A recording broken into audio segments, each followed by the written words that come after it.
Welcome to the Thunder Basin Railroad and the Tornado Animation Project.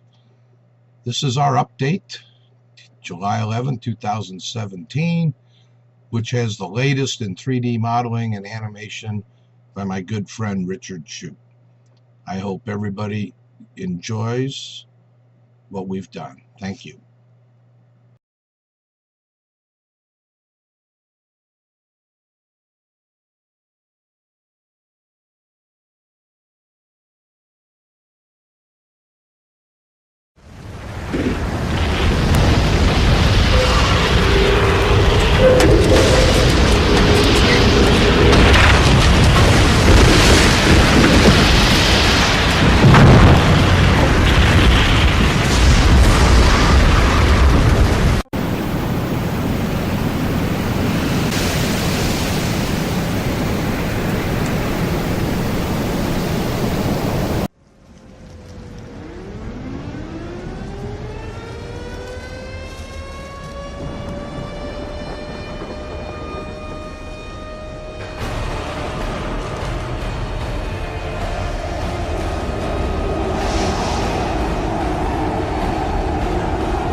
The 3D model was developed by Richard using SolidWorks.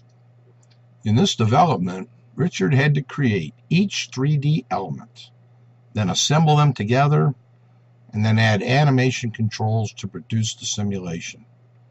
Obviously, this work entails expert capabilities in 3D modeling, and it took several days for him to accomplish it.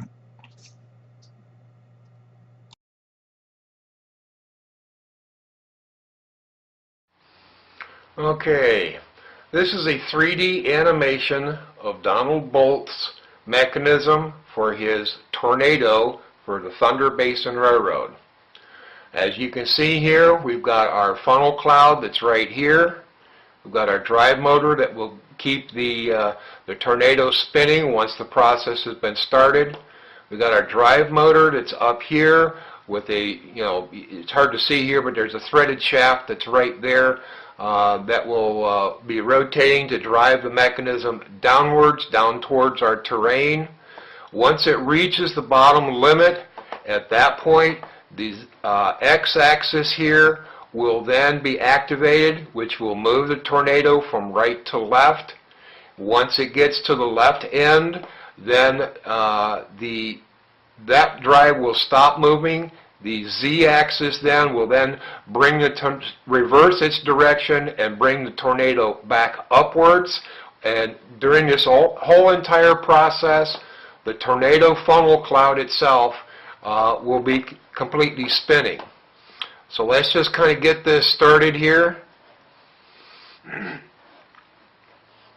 As you can see now, the tornado is spinning.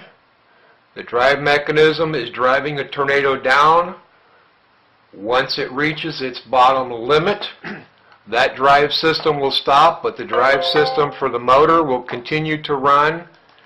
And now you can see that the x-axis is now moving from right to left. Again, the motor for the funnel cloud itself is continuing to rotate. And then once this axis reaches the other end of the limit, the motor for the funnel cloud will continue to spin. The x-axis drive will stop, and then the z-axis will then kick in, running in the opposite direction to bring the funnel cloud back up again. And all this time, the entire funnel cloud is continuing to rotate. And then once this z-axis reaches the top of its limit, it will stop its drive unit. The x-axis drive will then kick in to transfer the entire assembly back from left to right, to reset the entire assembly to start the process all over again. Well, what about that? I now have a model which will serve as my guide to actually assemble the pieces, program the microprocessor, build a control panel, and finally build a frame to mount on the layout. I have a lot of work to do to make this a reality, and I have to give Richard huge credits for his time, expertise, and devotion in helping me on this project.